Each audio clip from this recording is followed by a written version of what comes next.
Bismillahirrahmanirrahim. Alhamdulillahi rabbil alamin. Wa bihi nasta'inu ala umuri dunya waddin. Wassalatu wassalamu ala ashrafil anbiya wal mursalin.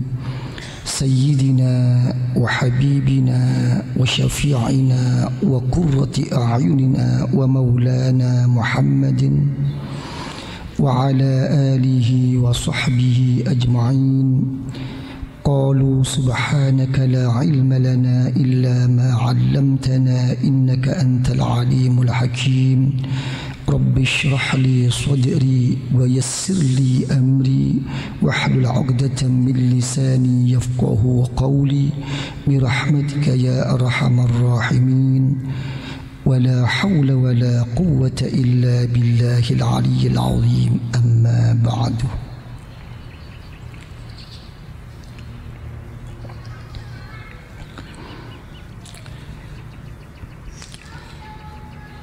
Di dalam Al-Quranul Karim, Allah Subhanahu wa Ta'ala telah berfirman, "Wa ma khalaqtul jinna wal insa illa liya'budun."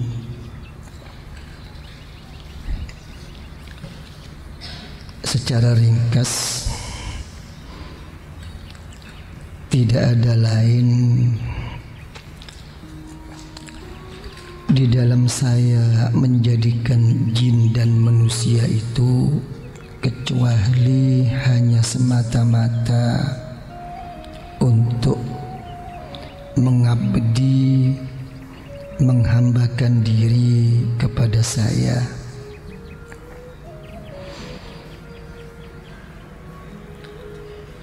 Setengah daripada tafsir mengatakan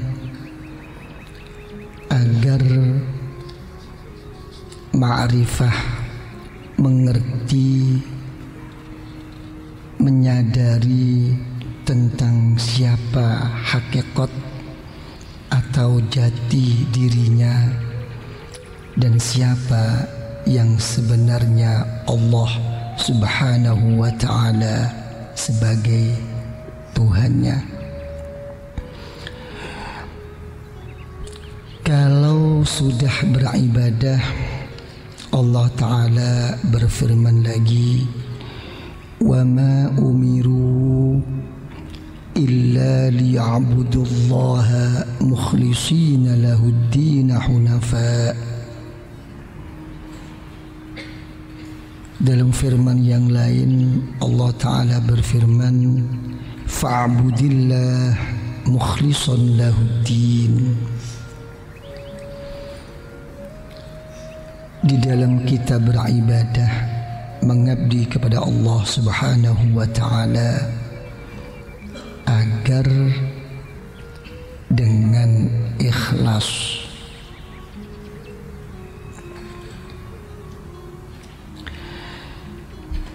Berkenaan dengan ikhlas,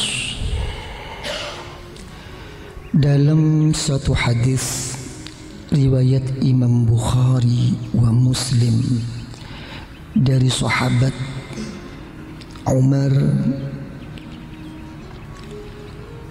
ibn al-Khattab radhiyallahu anhu, Rasulullah sallallahu alaihi wa alihi wa sahbihi wasallam bersabda, "Innamal a'malu binniyah."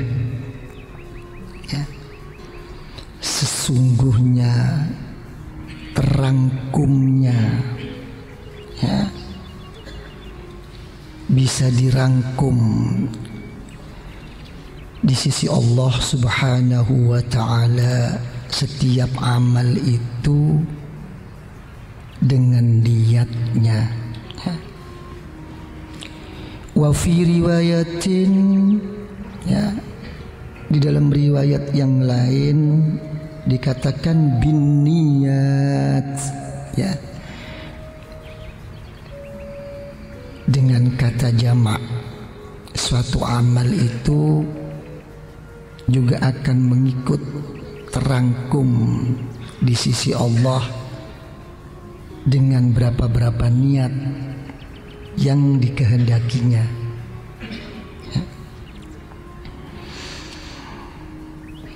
Makanya ini di dalam thariqah itu ada salah satu pedoman, ya. Salah satu orang itu paling tidak, ya, menjadi hamba Allah yang soleh. Orang itu adalah az-zikr,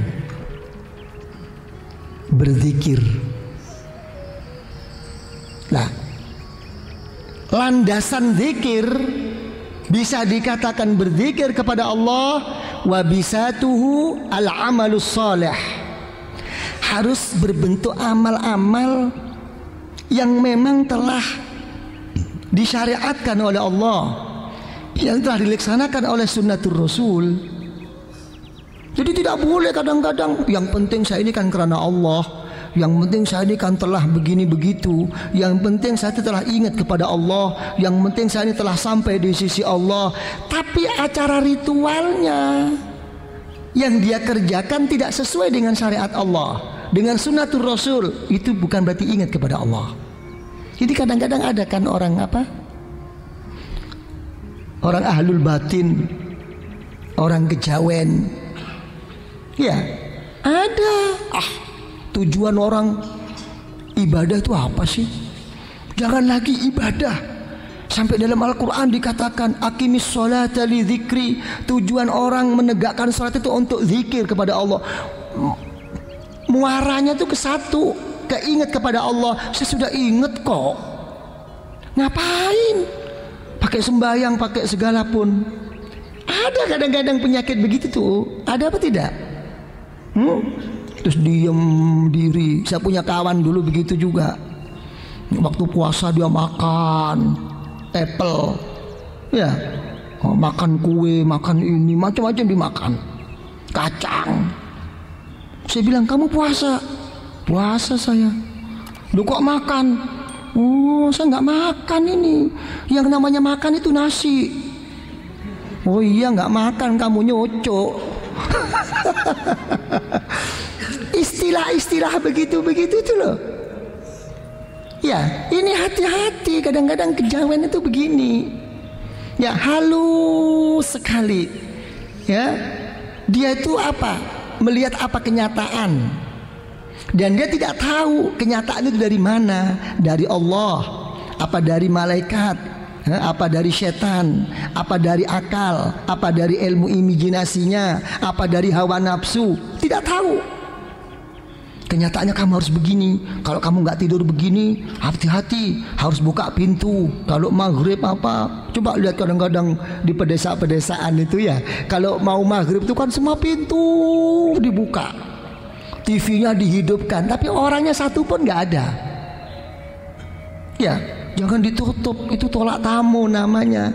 Pandai, dan betul kenyataannya itu dibuktikan dengan kenyataan. Tapi yang banyak apa? Melanggar dari syariatullah. Kalau di syariat nggak begitu, apalagi sunnatur Rasul. Tutup pintu kalau mau maghrib, jangan sampai kemasukan ini itu. Gitu. Ini nggak anu. Jadi dulu itu sudah ada, udah ribuan tahun dulu. Waktu Syekh Junaid radhiyallahu an, ya, ada orang bermatur pada Syekh Junaid, ya Syekh Junaid al-Baghdadi, ini ada orang kata-katanya nggak perlu mengamalkan segala macam amaliyah zahiriyah karena dirinya telah sampai, katanya. Dijawab oleh Syekh Junaid, ya, katakan, ya memang telah sampai kok. Kemana? Ke neraka, gitu. Yang Rasulullah sendiri telah dijamin oleh Allah sampai bengkak kakinya untuk bersyariat kepada Allah, bermengabdi kepada Allah, kok apalagi kita. Lah, ini hati-hati, harus ada sesuai. Yang penting saya karena Allah, Yang penting saya ini sebetulnya tidak ada lain kecuali kepada Allah. Tapi di dalam gerak-geriknya, di dalam pergaulannya, di dalam kehidupannya tidak sesuai dengan akhlakul Rasul. Ini nggak benar begini. Ini membawa nama Allah, membawa nama agama, tapi untuk kepentingan pribadi. Ini banyak sekarang begini ini. Ya, akhirnya menjadi apa? Menjadi pemimpin eksekutif. Ya, eksklusif. Gitu. Apa ya? Halo. Tak pikir dari sini. Inilah. Ya. Jadi itu kebesaran niat. Malah satu hadis Rasulullah sallallahu alaihi wasallam, beliau mengatakan, innama yub'atsun nas ala niyatihim. Kelak kita dibangkitkan oleh Allah, dan diperhatikan yang dilihat oleh Allah adalah niatnya. Maka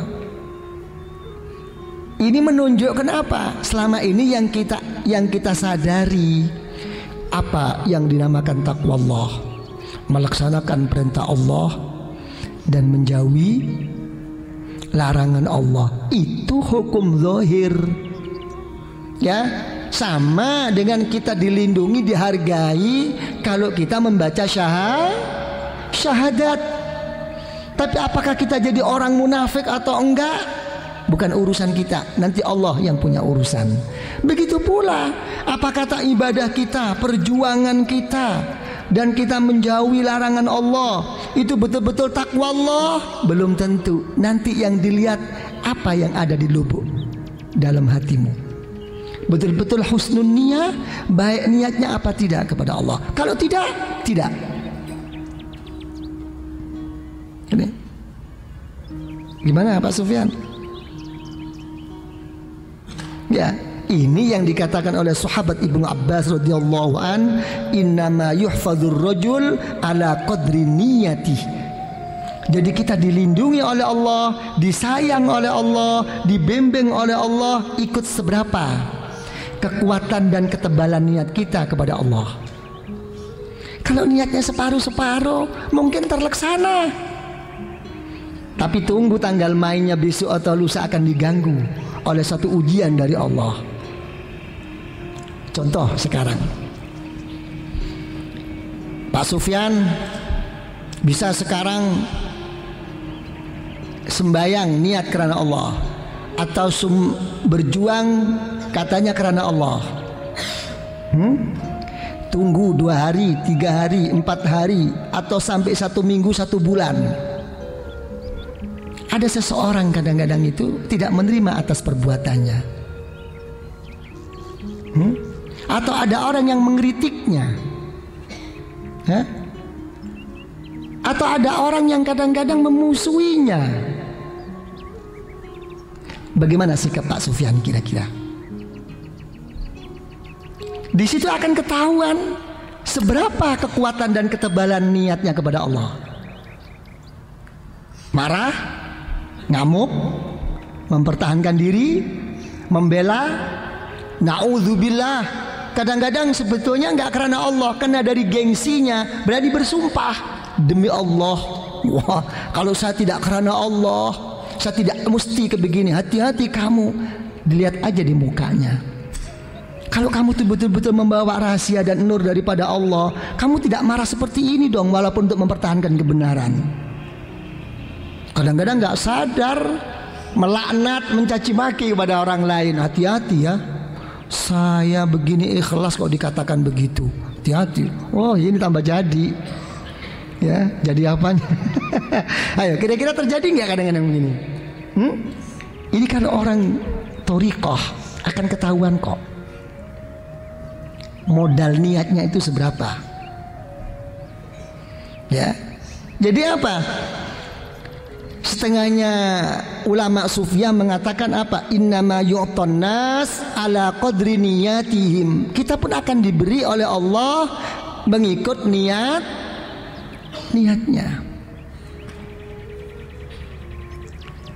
Gimana Pak Arifin kira-kira?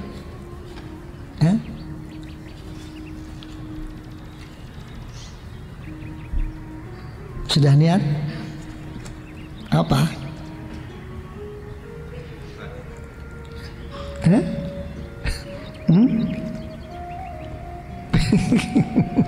Jadi apa? Jadi secara ringkas ya di sini saya artikan ya matlabul arifin ya,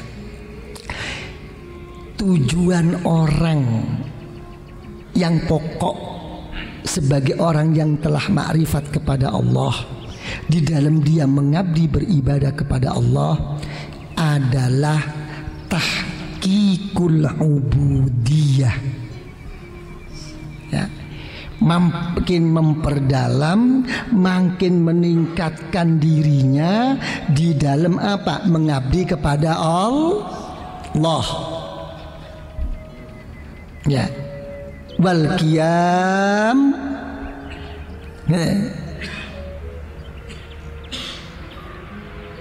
wal ada bihaqqir rububiyah ya, untuk melaksanakan apa? Hak-hak Allah yang telah menghidupkan dan beri kehidupan kepada kita. Kira-kira di dalam memperdalam tuh gimana Pak Sufyan? Kira-kira itu memperdalam, meningkatkan pengabdiannya kepada Allah itu gimana kira-kira?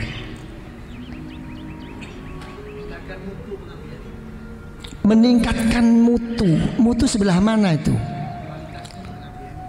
Yang berbentuk apa?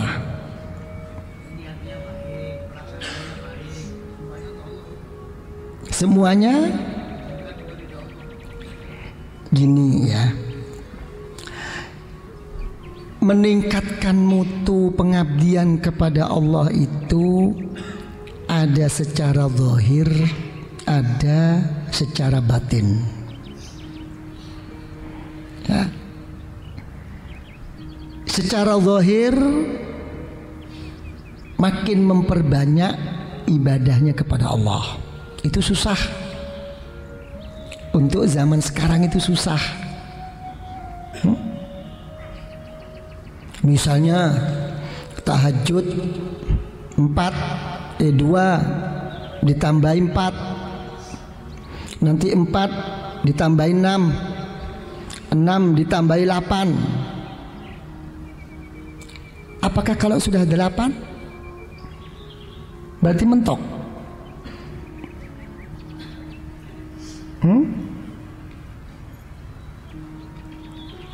Belum.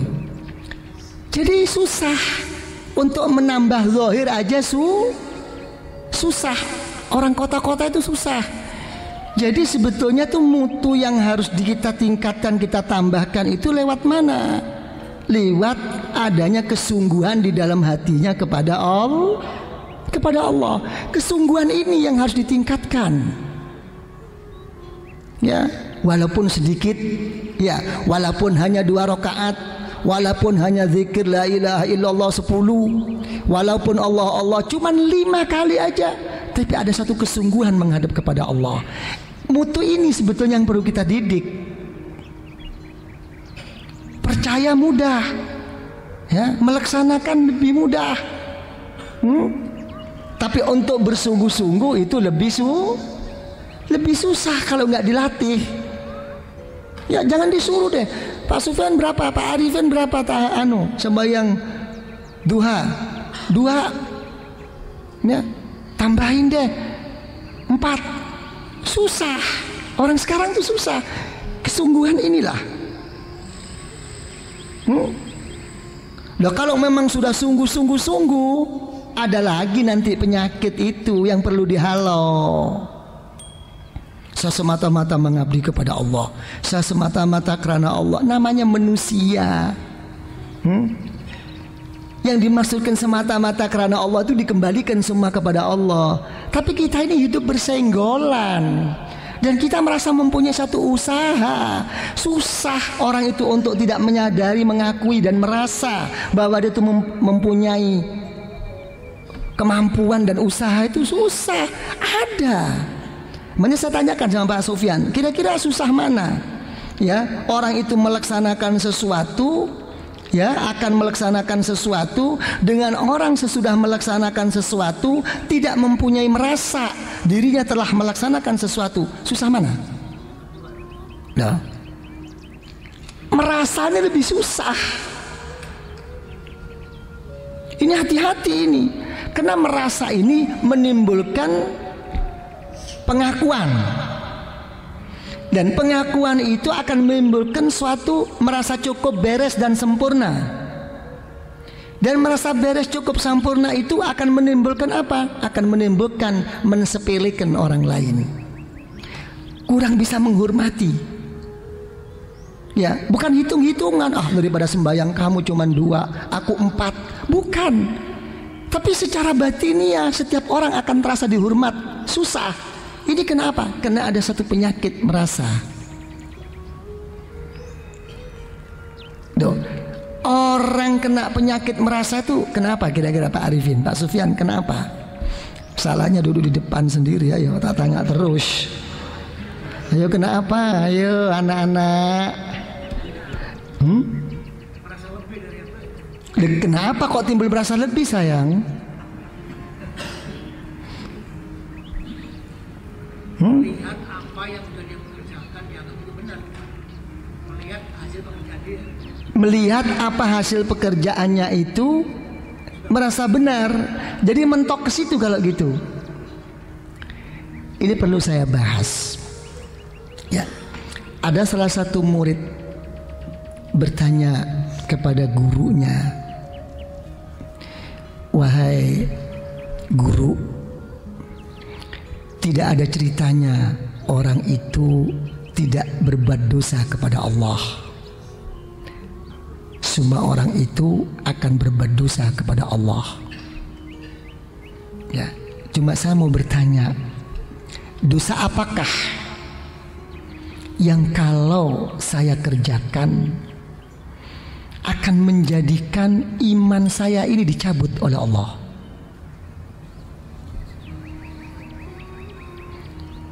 Mau tahu gak? Bayar.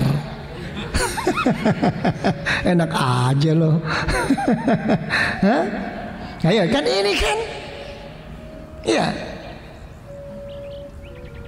Jadi kita di sini masalah husnul khotimah. Makanya kalau Syekh Abu Yazid Al-Bustami radhiyallahu an berdoa, "Ya Allah, kalau aku engkau masuk ke neraka 1 minggu, alhamdulillah. Ya, kau masuk ke neraka 1 tahun, alhamdulillah. 100 tahun, alhamdulillah. 1000 tahun, alhamdulillah. Sampai berapa juta tahun tetap alhamdulillah." Muridnya yang bingung. Ini kiai gua nih kayak agak gila barangkali. Gua takut sama neraka. Ini bertahun-tahun mau. Ini coba bertanya, kenapa guru kok begini? Dijawab oleh gurunya. Begini ceritanya. Jangan lagi saya masuk neraka 1 tahun, 2 tahun, 1000 tahun. Berjuta-juta tahun saya mau. Loh, kenapa kok begitu guru? Karena dengan adanya batas-batasan tahun, berarti saya masih dikeluarkan oleh Allah dari neraka. Dan kalau saya dikeluarkan oleh Allah dari neraka, berarti saya mati masih membawa iman kepada Allah. Jadi yang jadi pembicaraan itu adalah husnul khotimah. Gimana kira-kira?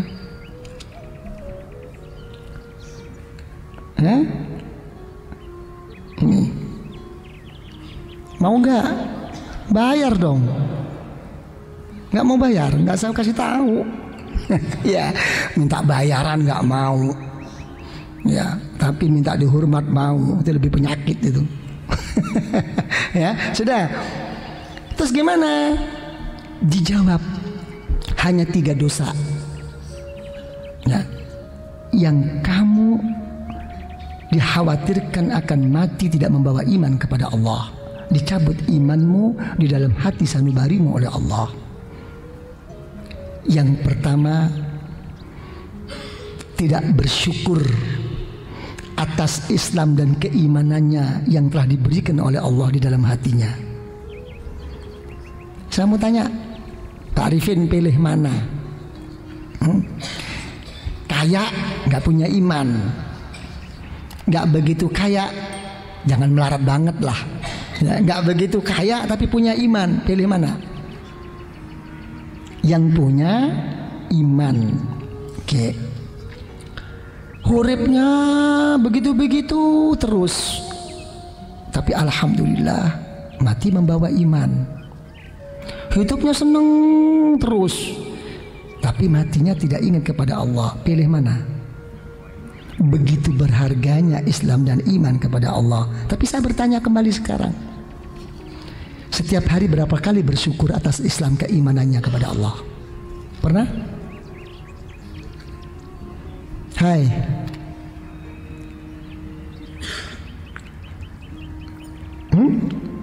Pernah bangun tidur, alhamdulillah wa syukrulillah ala ni'matil Islam wal iman? Pernah? Sedikit-sedikit jalan, alhamdulillah ala ni'matil Islam wal iman. Melihat masjid, alhamdulillah ada masjid, ada anak sekolah madrasah, alhamdulillah. Begitu lihat ada gereja atau apapun, berlindung kepada Allah. La ilaha illallah wahdahu la syarikalah, lahul mulku wa lahul hamdu yuhyi wa yumiitu wa huwa ala kulli syai'in qadir. Pernah? Gak tergerak sama sekali. Hanya merupakan tontonan.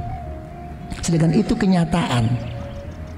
Itu kenapa permasalahannya? Karena satu, tidak pernah bersyukur, tidak pernah menyayangi, tidak pernah menghargai Islam dan imannya yang telah diberikan oleh Allah.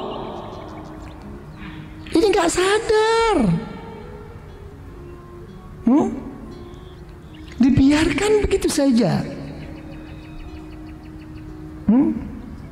Tapi kalau kerja urusan duniawiyah, begitu memohon kepada Allah, ya Allah, semoga saya dapat untung, ya Allah, semoga saya berhasil kalau nagih utang, ya Allah. Ya, begitu berharap, begitu rugi, betapa sedihnya kepada Allah. Kalau udah begini saya mau tanya Pak Sufyan, lebih sayang mana ini? Islam imannya dengan hartanya? Oh, kenyataannya gitu. Loh, ya apa sih? Teori sama praktek lain. Emangnya iman itu cuma ngomong doang dong?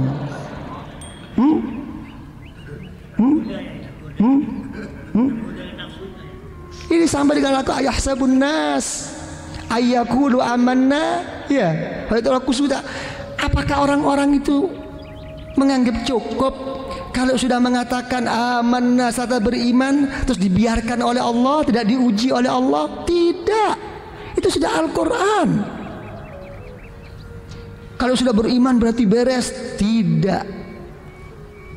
Ya, makin tinggi tingkatannya di sisi Allah. Telah disabdakan oleh Rasulullah SAW, asyaddukum bala'an al-anbiya summal amsal fal amsal. Yang paling berat menerima ujian dari Allah para nabi, para wali-wali yang dekat kepada Allah. Cuman kita nggak sadar. Tolong deh Pak Arifin sekarang. Ini Pak Arifin minuman enak. Ini Pak Arifin minuman hebat, makanan enak. Tapi di situ tergerak hatinya Pak Arifin.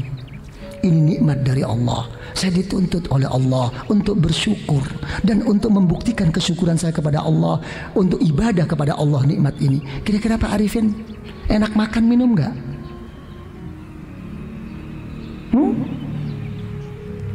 Ini kadang-kadang nggak disadari.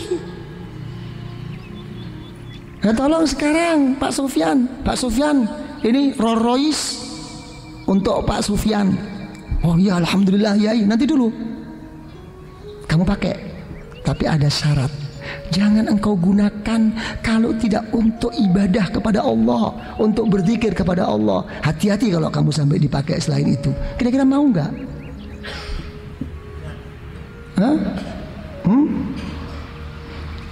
Kata Pak Sufyan berat, jadi setengah mau ini. Jadi ada belotnya ini. Hah? Ayo apa? Hah? Tentu tidak mau. Tidak mau, karena ini sudah merupakan perjanjian. Jangan ngomong berat dong.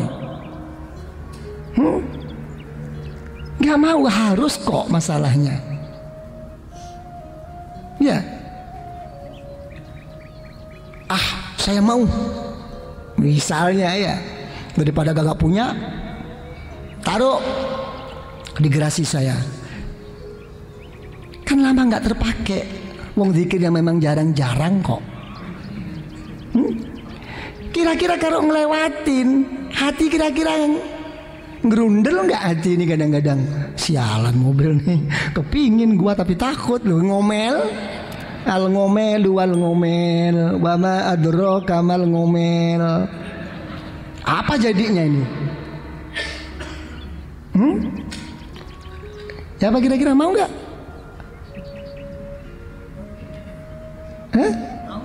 Mau? Ini coba. Maksudnya? Diperbanyak zikirnya. Saya kembalikan lagi.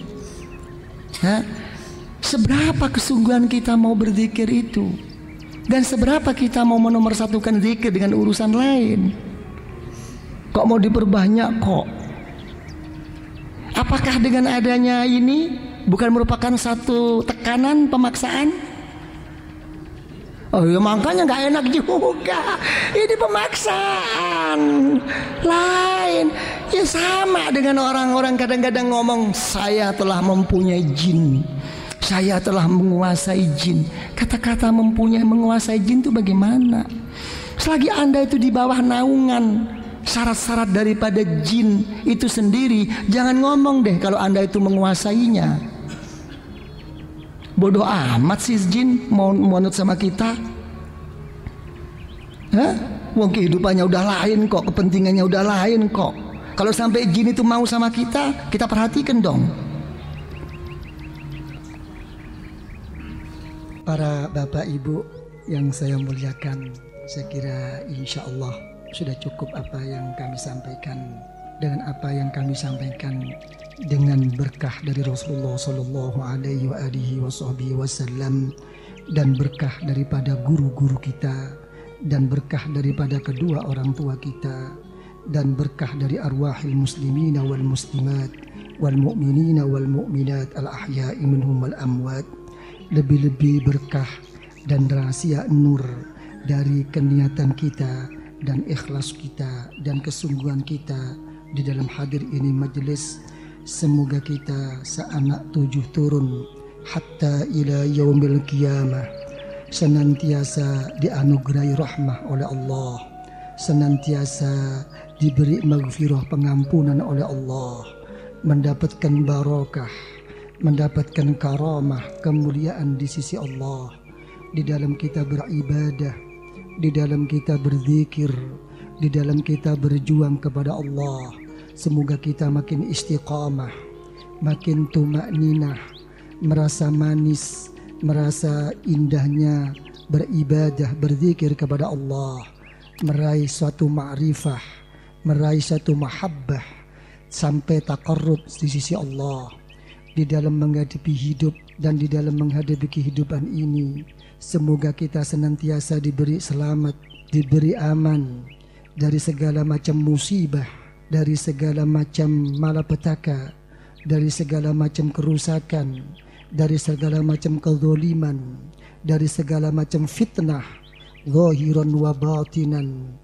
Di dalam kita untuk memenuhi kewajiban, untuk memenuhi amanah kita, semoga dilapangkan rezeki kita oleh Allah, dilancarkan, dimudahkan segala urusan rezeki kita oleh Allah, dan terlaksana kebutuhan kita, hajat kita, hajat dunyawiyah wal ukhrawiyah oleh Allah. Dan semoga kita oleh Allah diberi ridha dengan membawa husnul khatimah, husnul khatimah, husnul khatimah dengan meraih syafaat dari Rasulullah sallallahu alaihi wasallam. Kelak kita di dalam meninggal akan diberi husnul khatimah. Di alam kubur kita akan dijemput oleh wali-wali Allah, oleh hamba-hamba Allah yang saleh, oleh kedua orang tua kita, dan kita akan diajaknya untuk bertemu dengan Rasulullah, dan di situ Rasulullah akan menerima kita semua dengan syafaahnya,